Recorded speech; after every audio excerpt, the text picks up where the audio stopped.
Have you been a victim of bullying or feel like your life is worthless and that you're not good enough?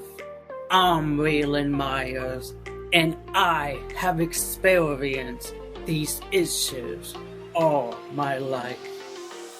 Standing Strong with Waylon Myers allows you to talk about these challenging life struggles and gives you a trusted platform and courage to discuss these things as I interview people around the world, as your life is worth it and you are strong, as I want to make a difference in this world, being, well, honest and inspiring. Hello everyone. This is the 30th episode of Standing Strong with Waylon Myers, and I'm so incredibly proud to see where this show has came. It wouldn't have been possible without the love and support you all give me. So thank you so very much, and I can't wait to bring you all more amazing interviews to come. My special guest this week will be Riki Westmoreland, aka Riki the Nomadic Actress. And before we get into her interview, please welcome Tyler Peters for my 30th guest host and welcoming you to the 30th episode. Waylon, it's great to be here. I mean, talk about all the episodes you've been able to achieve and accomplish. What a great host you are, Waylon, and all these guests have been tremendous. I've enjoyed it. I'm a fan of Standing Strong myself, and I feel so honored that you asked me to be a part of the 30th episode. What a milestone. Congratulations, by the way, Waylon. Thank you so much, Tyler. And you've been on my show many of times. Well, you're very welcome, and it's always a privilege for me to be on your show. So thank you for asking me to be on there. I believe, 3 or 4 times, and now being on a part of your 30th episode. It's all just been a thrill, man. It's been a lot of fun, and I've learned so much from you. So thank you so much. My gratitude extends to the great Waylon Myers. Thank you so much, Tyler. And now I want to say, keep believing in yourself and just know you're going to make it out in this world. All right, sit back and enjoy Riki Westmoreland's episode of Standing Strong. Riki Westmoreland, aka Riki the Nomadic Actress, is an award-winning actor. She is best known for her roles with Doorman that showcase inspirational messages. Riki is also the founder and CEO of her own vision called Riki's World, a creative entertainment platform for marginalized voices and self-growth. She has graced the screen with online giants, American radio host and actor, Big Boy of Big Boy's Neighborhood, best-selling New York Times author Lewis Howes, and former football player Trent Shelton, CEO and founder of Rehab Time, and others. So you see, Riki is a mission-driven actress and continues to share her gift to cultivate change. So, ladies and gentlemen, let me introduce to you my 30th guest on Standing Strong with Waylon Myers, Riki Westmoreland. What's up, Riki? Thank you for that beautiful, beautiful introduction. And what's up, big boy? What's up, Lewis? Yeah. Thank you so much for your introduction. I appreciate it. I'm glad to be here. You are Glad to be welcome. here and get some more personal. I don't usually do personal interviews. I haven't yet. I plan to, Uh-huh. but this is it's going to be exciting. I'm looking forward to it. Awesome. Can you at this time just share a little bit about yourself that I did not cover in the introduction? Um, so the introduction was awesome. That was popping, by the way. Thank you Uh-huh. very You're much. I welcome. appreciate you. Thanks. So, so yeah, as far as the introduction, it pretty much covered a lot. I just like to also emphasize that I'm more of a mission driven actress in the sense that you see the work that I have done over the years on the Dhar Mann platform. There is, that's mission driven storytelling, and Mm-hmm. Dar is a mission driven entrepreneur. So that in that respect, my mission also has to do with making an impact and driving change, but mine is more in the personal growth and personal transformation aspect of things on that side of it. Being a survivor of abuse and trauma and a multitude of things over the years, I've experienced a lot in my life. I've emerged out of, poverty, um, growing up in, you know, beautiful, loving family, but an impoverished situation. We made the best of what we could. Being homeless several times, being in extremely abusive relationships, being abducted, having suicidal depression, suicide attempts, and a lot of other things. There's been so many things that happened in my life. And so I just like to emphasize that with all of those things, that is what I pour into my work to, empower others that no matter what the darkness that it is that they're going through, which I have a thing for butterflies, Mm. blue butterflies. I leave a butterfly around everywhere I go. I leave a butterfly behind from everywhere I go.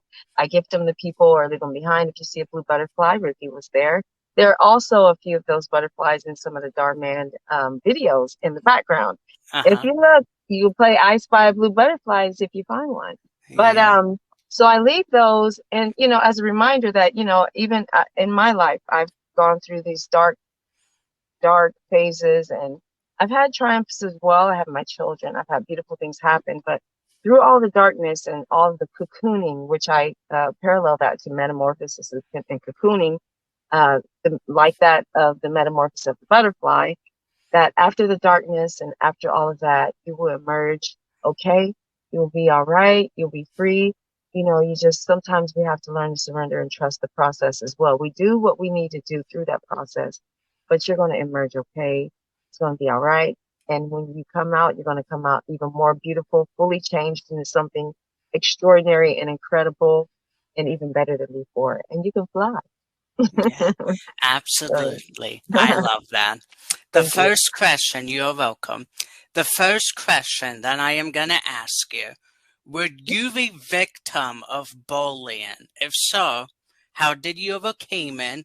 And if not, what advice would you give on bullying? Oh boy. Well, my daughter and I actually had a conversation about bullying and how comparing that to experiences of racism. And I was telling her that bullying has its own specific, definition as well as racism.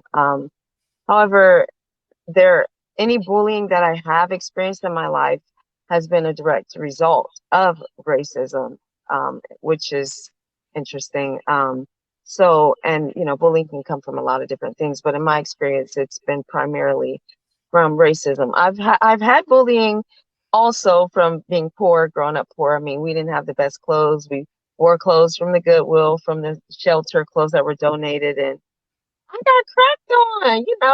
Like kids make fun of you. Kids are horrible, and especially in grade school, they're Yeah. brutal, right? They're brutal, Uh-huh. right? So yeah, and so it was like I did get teased and picked at for the way that I dressed and for not having certain things. And I was very as smaller, I was very extremely, extremely shy. Very quiet, not as outspoken. I've come a long way. Mm-hmm. But I mean, I still get shy once in a while, but I do better with it. But those experiences in grade school with being bullied and teased at for being poor, and then the experiences from, you know, um, racism, uh, look at you, like, oh, well, and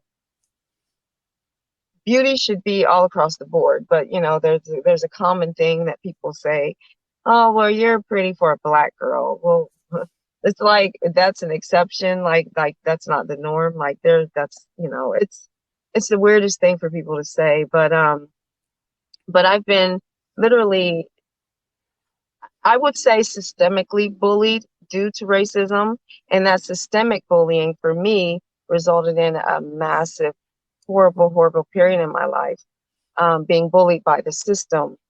Um, and most people think of bullying as being bullying by an individual or whatever, but I'm going to go big, by the system. We can be absolutely bullied by the system. A lot of us are bullied by the system. In my case, I was, um, I had trumped up charges put on me in the good old Southern Florida, and due to some domestic things with my ex-husband, and I was jailed for like 32 days. The judge was extremely racist. I was like experiencing a lot of systemic abuse at the time, Mm-hmm. um, and trapped into this system that I just seemed like I could not get out of because I was stigmatized. Being this poor black woman, you could tell that it was rooted in a lot of racism in that, but the system using the power and authority to just bully me, someone who's never done anything before ever in my life, and, Yeah. and making up these lies. And I was luckily over time rescued by a judge from a different place with a different culture, different experience, who's like, I don't see what the problem is, like leave this woman alone, and it was done. Just took Yeah. one person, so there's a systemic abuse as well, systemic bullying as well. So I think it goes across a lot of different spectrums. But what did I do about it? My biggest thing as far as what I do about it is, again, that I think life can throw all kinds of left balls at you. You can get left hook, right hook, like get punched in the gut and all kinds of Yeah. things. Life will throw stuff at you, right? So Absolutely. it's like, dude, wait, whoa, slow it down. So but so my thing is, and I've taught my children this, and I'm not saying this is I cannot stand when people have a one solution to everything, because I think we have to look at things based on where we are in our path, our life experience, our surroundings, and our support system and things like that. So there's a lot of different factors that come into play. But one of the things that I will say is at the root of a lot of, while we're going through things and looking at other things, is really knowing who we are and being centered in ourselves. And that's why I really push personal growth and personal transformation, that no matter what got me through the systemic abuse, the abuse that derived from racism, the abuse from being poor, is it pushed me to really start looking at myself. Even, when I was small, I would escape and do a lot of escapism. I don't know. For me, it's a healthy outlet, but for others, I don't know. But healthy escapism, not like drugs and alcohol, but which I'm working on something with that I'll Yeah. talk about later. Okay. But personal growth, being centered in yourself. I think if you really know who you are, get to know yourself, then it's kind of like a tree. No matter what storm comes, you're rooted, you're centered, you're in the ground, or like bamboo. Bamboo Mm-hmm. sways in the wind, but it bends and flex, but it stays solid and rooted. So really pushing to really get to know who you are. I think with my children, I was always focused on, well, how do you feel? What do you think? What does this feel like to you? Being honest with yourself, being honest with where you are in these moments, and being okay with being vulnerable, with being okay with this hurts, being okay with pain, and really knowing how to stay centered in that and find proactive ways to kind of address yourself inside from that internally, and then what leads to externally, then it kind of helps you no matter what you're going through. And then, of course, all the other factors come into play. But I think that's one of the root things is personal centering, self-growth, personal transformation, really getting to know who you are and loving yourself no matter what storm you are going through. So I hope that kind of helps. Yep. Thank I you. ramble, man. Yep. It's like, Yep. No, you're fine. I love that. okay. What hardships did you experience in your life, and what were some ways you overcame them? Hardships. Well, we covered a few in the beginning there, sir. Um, Yeah. well, okay, so the hardships again going through there's so many. There are so many. I'll Yeah. stick with one. I'll stick with when I, due to all these different things going on in my life, when, struggling with suicidal depression, Mm-hmm. and getting through that.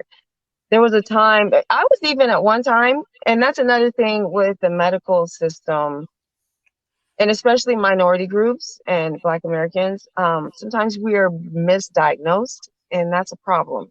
So there was one time I was going through so much that I was being put on all these different drugs, psychotic drugs and things to help me with my depression and my suicidal thoughts and whatnot. Because, I had a lot of trouble from being abused. I just didn't have any self-worth. I didn't know who I was. I didn't know my value. But with all of that, um, they had me on all kinds of medicine and drugs. They even misdiagnosed me with schizophrenia. And even gave me something temporarily for that, which made things worse. But at some point, I was going through so much hardship in my life. I had become, I literally closed myself indoors. I was afraid to go outside and just face life, face people. It was really, really bad, a really, really dark time in my life. And I had counselors come do wellness checks and check on me. Which thankfully there was that, which I'm grateful for. But um, in that process, I ended up cutting everything off. And I don't recommend this for everybody. If you have therapy or someone that you're seeing, a licensed professional, you continue your care. But for me, this was in the 90s. For me as a young adult, I was just fed up with all of the drugs. I was fed up with all the medicine. And I knew for me, I started thinking this before we could find out a lot on the internet. I started thinking, well, I know that these are chemical imbalances. So lack of serotonin, which causes more depression, you can help that by getting sunlight. And at the time, they weren't really pushing that in my care, in my therapy. So I started realizing getting sunlight, the colors that I was surrounded by had an impact. Color theory and color therapy is really important. We literally respond to colors in our environment. We're connected to those. That's another thing that, has to do with getting to know yourself. Yeah. But colors, smells, visuals, your whole environment. So I came to learn that I'm extremely environmentally sensitive. And I'm a very empathic person, and being environmentally sensitive, one of my biggest struggles was my environment. And so it took everything in me to just start slowly trying to figure out how to change my environment. I moved around a lot, but my environment, I had to figure out what works for me, what's going to make me better, because I'm so sensitive to negative things, positive things, and which is weird because I watch the craziest movies, right? Mm-hmm. But anyway, so it turned into something more holistic for me. I started getting more sunlight, surrounding myself with more beautiful things, aesthetics, and finding it opened up my eyes to the appreciation of everything in nature, the beauty in flowers. When you're walking past, might, if you look, you might just see a little movement of a blooming of a flower. Maybe that might have bloomed for you. It's like a little hello from the universe, a little hello from God. I see Mm-hmm. you. Look at me. It's beautiful. You're going to be okay. And so, like, noticing all these things and subtleties, if you start to really look at these things and pay attention to your environment and nurturing your environment as well as yourself, it makes a difference. So over time, that is how I began to manage my depression.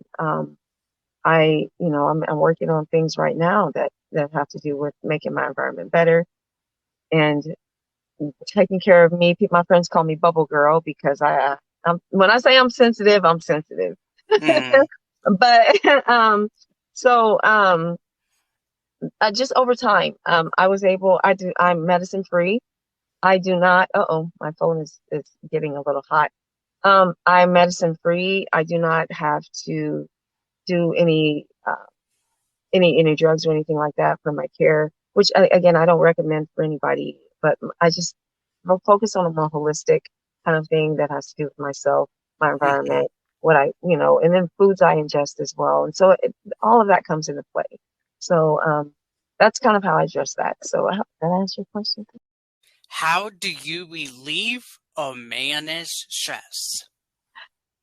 Okay.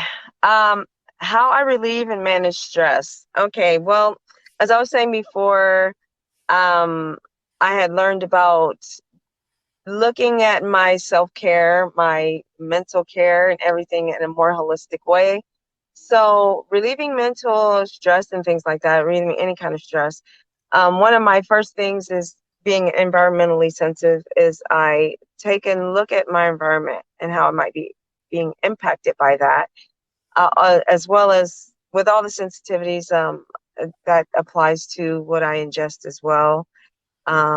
So I am particular. Sometimes I will eat very bland foods just so I don't do any too much stimulation in my system or whatnot. But yeah, I look at things more holistically. I look at my environment, beautify things, take a walk. I love spending time in nature.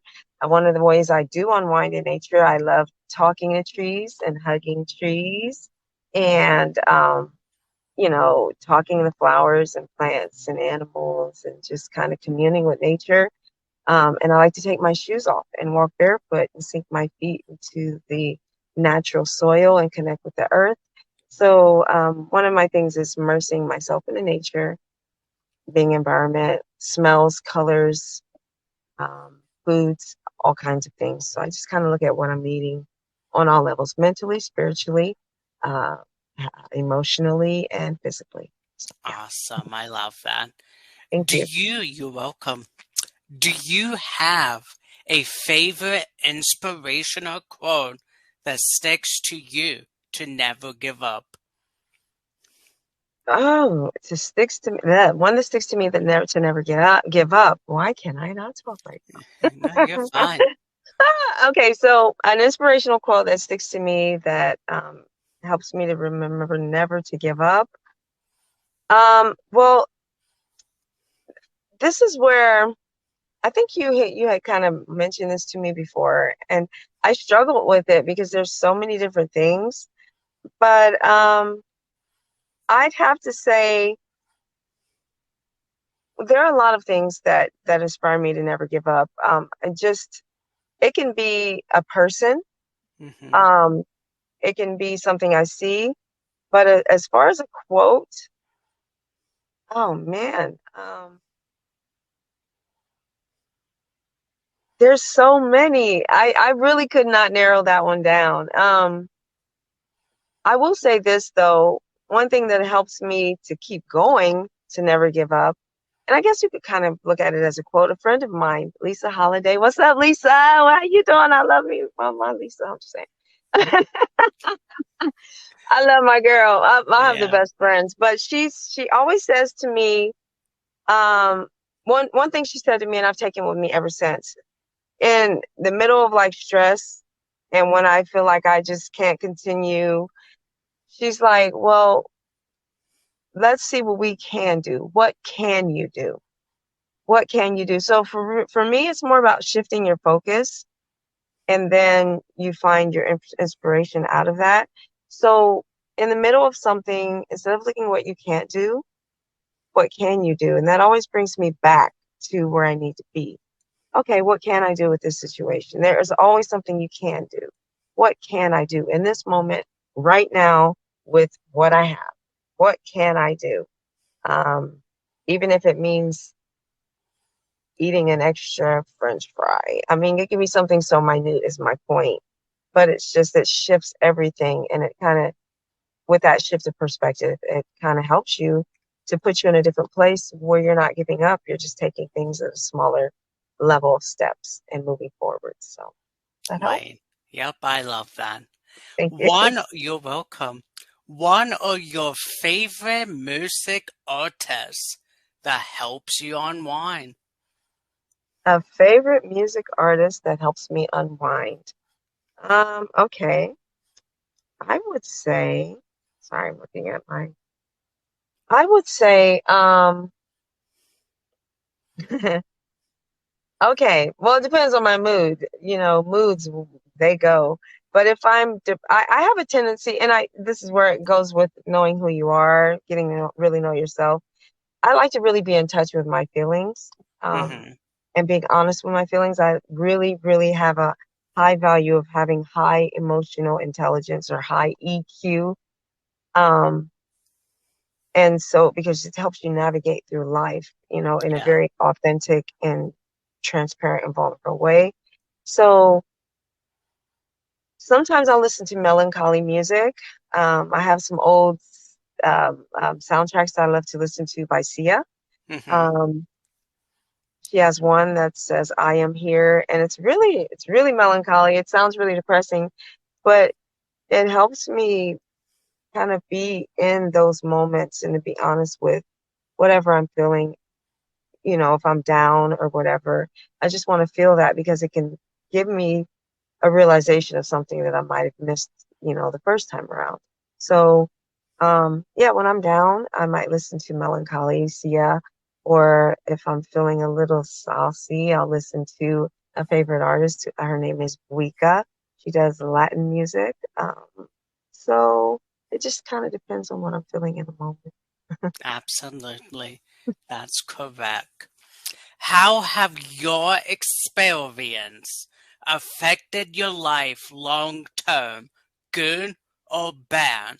Did those experiences change your goals or change the direction of your career? Hmm.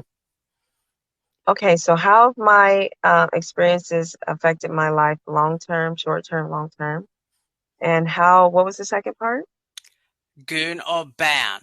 Good or Did bad? those experiences change your goals or change the direction of your career?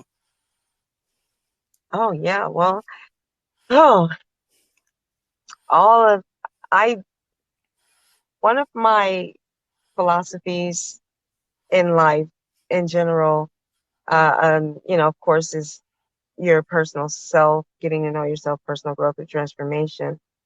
But the way that I view life itself is all is experiential, all is experience. Mm-hmm. So in life, we're always experiencing something for our growth, for our evolution, for our betterment, our transformation. And in these experiences, I think it's the choices you make in those. So all of my experiences, I look at good or bad, have served me in some way, and for some purpose for my own growth, for my own evolution. Looking at things holistically in that way. I've taken lessons, and that applies to my growth. I've taken the L's and look at it like, you know, okay, I need to make better choices. But these experiences, I just look at them as they come and look at what I'm to get out of them for my own growth and for my own self in those, you know, with each encounter. They're all meant to serve me in some way, um, you know, at some point in some level, you know, so they've helped me become a better person. I would not be who I am without the good, the bad, the ugly. And I'm Mm-hmm. not saying that I'm careful to say that because I don't, in the way that we say things, we can kind of come across as like we are, it's not to invalidate anybody's experience because if someone is extremely violated or harmed in an extreme manner, in any manner, it's not like, oh, it was meant for my own good. You know, you kind of, it sounds kind of like tone deaf when you hear it that way. But I say that in, with mindfulness and, for looking at it in a, in a different, through a different lens. Yeah.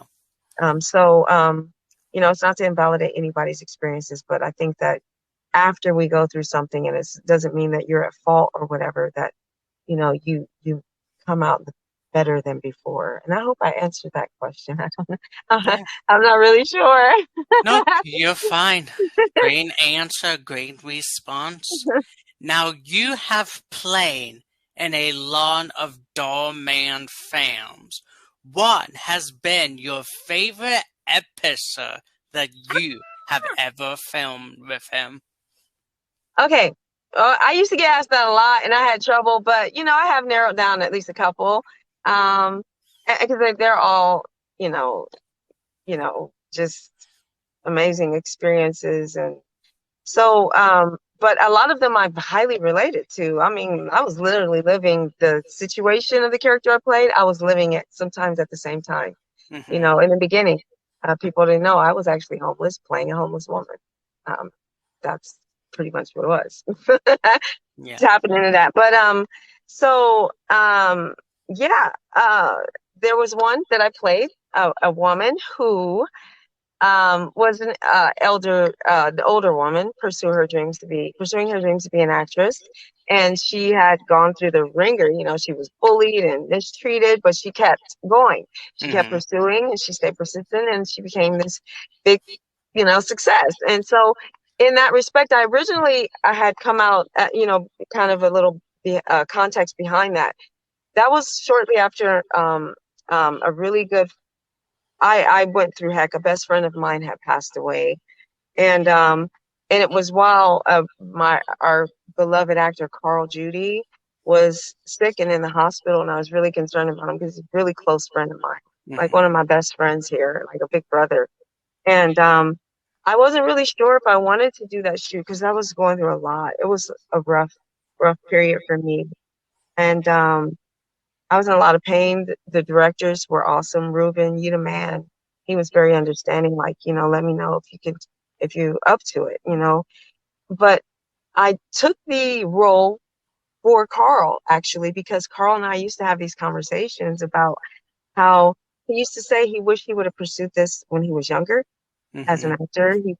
He thinks that he could have gone a longer way being a younger man, and he felt like he was a little old and things like that because of the roles he had gotten sometimes, looking at other projects. And I'm like, you're right on time with it, but it's just the fact that we had these conversations, when we would rehearse together and stuff. And I really felt I felt that I resonated with him with that. And I took it. I took the role. It was like, this is for you, Carl, and you get better while you're in the hospital. And I wasn't supposed to cry. No, you're fine. Oh.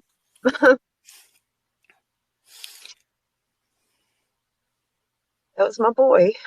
Yeah. But yeah. So I took the role for him, and then while I was playing that role, a revelation came that it was actually for me too. So I was like, oh my God, it hit me. It was so that just that whole embodying that whole thing and the whole process, and then what was going on in my life, giving context to that I would say is one that really hit me really close to home. So. Yeah. It gives me to the next question regarding Carlo. What was your favorite memory of his? There's so many. And a lot of people don't know that I actually met Carl. I knew Carl before I was working with Dhar Mann. I was actually, a lot of people don't know, I was actually the first actress hired on the Dhar Mann cinematic videos. So the very first video that they did on Dhar Mann, the very first cinematic video, Dhar did a few where he was telling the story. Then they decided to hire actors. So the very first cinematic video, the ones that you guys all watch now today, I was the very first actress hired on that, and to go gung ho, and we were driving, living our passions, and just going for it. And so with that, then they hired a daughter to look like me to play that whole video, and we just went with it. But about my third video during that time, it was about my third video. They were looking for a they were asking if I knew anybody, a man who could be emotional and who could, really bring it to the scene. And I was like, I got the perfect person, because we were in a stage play together. His wife's a playwright, Sharon Mm-hmm. Judy. She was writing a stage play called Misleading Lady, and I was the lead, and Carl played my husband. So every rehearsal, he would literally have to carry me out from behind the stage and put me on the ground, because I had taken an overdose, and she was unconscious, and he would have to cry with his head buried in my belly, and every time he delivered, and I'm like, I told the producer and Dhar at the time, the perfect person, and the director Ruben, I was like, the perfect person, Carl. So they gave him a try. He didn't audition. They just, it was early, it was the beginning, Uh-huh. and so they were just, when he delivered, they were blown away, fell in love with him ever since. And, as you know, we all love Carl. So Carl, Uh-huh. so that would say, because he had told me when we talked a lot after, during our rehearsals with the play, how he wanted to pursue more acting. He was like, Riki, I want to do more film. He's like, I'm doing stage plays, but I want to get more into film. And I'm like, I just joined this channel, this thing. I was like, I'm looking out for you, man. Yeah, okay. You want to do more film? Check this out. And so he's like, I was always looking out for him, like, and then it just turned out to be phenomenal. And he's just incredible. Oh my God. I'm so honored to just have known him. So I would say that was some of my favorite memories, because the things we talked about, like, actually came to fruition, like with my boy, my fam, my best friend. Mm-hmm. So yeah. Yeah, I love Carlo. He was an awesome person. God rest his soul. Thank you. You're welcome. Now, what does it mean to you that the Doorman films are longer than they used to be? That is awesome. One of the things that was, as an actor, it's hard sometimes, okay, to punch, to keep the line short and straightforward, because the role of the actor is to give a character layers and be three-dimensional and complexity. And so with them being really short and having to really punch a message, you know, we only had so much time to really deliver Mm-hmm. that context with the character. So you put as much as you can in to what you had the time to do. And it's hard. It's like, oh man, you got to really be there and have all these things going on inside, And so, with them being longer, you have more time to really, lay out that character and develop that character and show the layers of that character, even more. So, that for me is really a big deal. I really Mm-hmm. like that you can, make the characters, longer, and then the storylines as well, are able to be a lot more nuanced and complex as well, Yeah. when they're longer. So yeah, it's been amazing watching them go from like little short to whatever. A lot of people don't know, just to shoot 5 minutes of video can sometimes take 6 hours or more. Yeah. It's not. It's a lot. Yeah, So, absolutely. Now, do you plan on being in any of the Doorman feature films? actually, I from the beginning, when I first heard about it, I was like, I would have loved to done that. Well, I did make a cameo in that. But being in the feature, any actor wants to be in a feature. But the decision is not up to the actors. It is up Mm-hmm. to, the casting, and then the whole production, and the Dhar and all that, Yeah. what the story's going to be and all of that.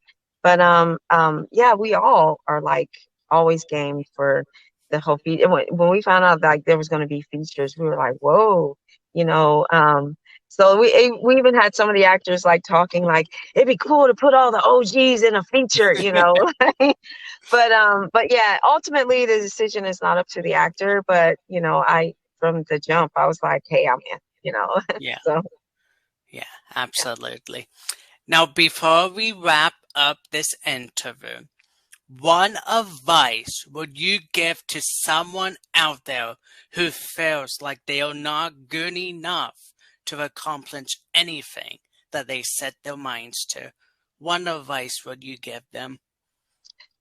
Oh man, if there's anybody out there and you do not feel like you are good enough, let me tell you. Oh, I thought that phone was overheating again. Nope, Sorry, I'll start that sentence again.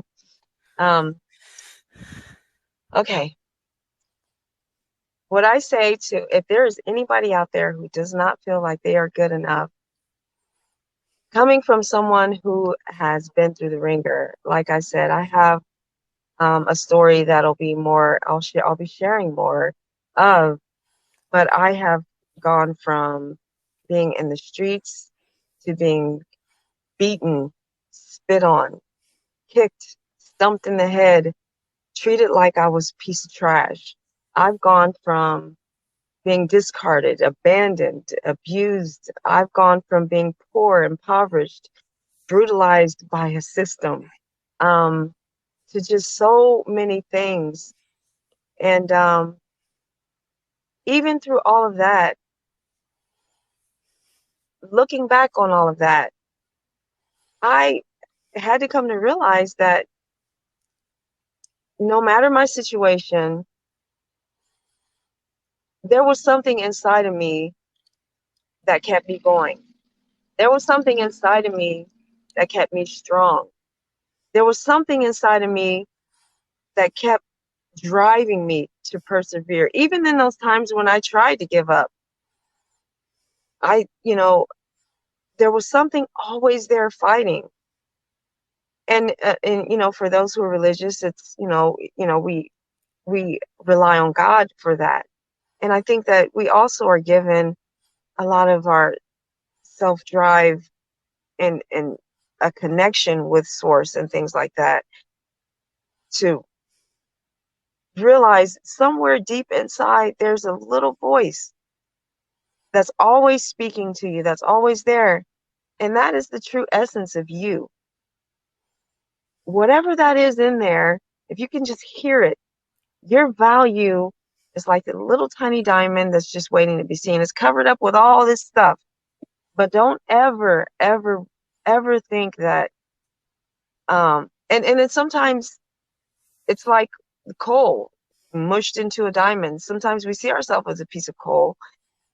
And then, after so much pressure and so much we go through, emerges a diamond. Just remember yourself in that way, in the context of, like me, I've been through the ringer, but it's like that piece of coal. And you're going through all this pressure and all these different things. It's because you're going to be the most beautiful diamond ever. Like the metamorphosis is because you are meant to be something so incredibly amazing, something so valuable that nobody can touch. You have it coming to you. You have that coming. Just don't ever think that no matter what you're going through, don't ever think that defines you. It's never who you are. It's just something that you're going through because you're going to emerge that much stronger and that much better. You are never, ever the bad things that happen to you. Don't ever believe that. Those bad things are coming because it's going to show you who the heck you are. And when you see who you are, when you see your value, and when you emerge with those wings or that shiny diamond or whatever you are, you're going to cry. You're going to be like, wow, I did not know what I was made of. You're made of some powerful, powerful, powerful stuff. Just the fact that you could go through anything. You're about more powerful than you realize. And so just don't ever forget that. No matter what, there's something in you and it's always going to be there. Just stick with it. Stick with it and believe in it. And I believe in you. You can do this. If I can do it, you can do it. I hope that helps. Yeah, I love that. Keep being an inspirational person, Riki. Thank you. You're welcome. Can I say one more thing? One more thing. I want to say something to you. Thank you. I just want to, I have been wanting to say this before. I'm like, but I'll do it, while we're talking. You had told me about your experiences with bullying and how it had to do with your speech and everything, but you are deliberately taking you have the audacity, unapologetically, are doing a show, interviewing people regardless of what you've been bullied for, and just like unapologetically you're doing it, and like this is in your face. You said I can't do it, but I'm doing it anyway. And so I'm witnessing you making something that you're doing, and that's why I wanted to interview with you, because I think what you're doing is phenomenal. I support you, man. It's beautiful. And I just want to say you keep going, and I'm glad you're able to see your value, because that's what it's about. You're able to see that. And then eventually when we all see it, we see that we can contribute so much to the world. So thank you for this. You inspire me with your channel. I don't know if you know that, but you do. I'm definitely inspired. So I'm honored to be on here. Thank you so much for everything. I appreciate you, and I love you. Thank you so much. I love you too. Thank you. That meant a lot to me. At this time, can you tell everyone where they can find you on social media? Oh, yeah. Oh, yes. Absolutely, darling. So, okay, Riki's World is coming. So what I've done, I've taken my love of acting, character acting, I've taken my story, my life experiences and all of that, and combined it into one platform. And I have characters that perform and give voice to my story, and to voice to the marginalized out there, voice for the abused and survivors and things. And so I perform characters. And I'm also going to take a little mini tour. I'm doing like a little nomadic tour, whatnot. But you can find me at www.RikiTheNomadicActress.com. Again, that's www.RikiTheNomadicActress.com. Nomadic, Nomadic. And so also my website is under construction, so it's getting revamped, and you'll see a whole new thing there. It's going to be turned into Riki's World. That's in the works. And you can find me on Instagram as Riki Westmoreland, also Riki the Nomadic Actress, Riki's World. Anytime you type those terms, hashtags, you'll find me. So Facebook as well, and YouTube. I'm going to be launching my YouTube channel that'll be sharing my journey as Riki the Nomadic Actress, hosting and guiding you through Riki's World. So look forward to that, and I hope you guys all join me there on YouTube, Instagram, Facebook, and my website. Awesome. I cannot wait to see your new website. Thank you. You Thank are you. welcome. Well, Riki, I just want to say thank you so much for being my furry F guest. Woohoo! Woohoo! Power in the number 30. Yeah. I'm excited. Thank you so much. You're Number welcome. 30. I won't ever forget it. Yep. Remember to always be well, honest, and inspiring. I hope you have an awesome rest of your day. Thank you. Bye. You just watched Standing Strong with Waylon Myers. Follow and support the show on social media on Facebook, Standing Strong with Waylon Myers, on Trail, SSW Waylon Myers, on Instagram, Standing Strong with Waylon Myers, and on TikTok, SSW Waylon Myers. And for everything Standing Strong with Waylon Myers, visit the official website at www.waylonmyers.com. Until next week, everyone, thank you for watching.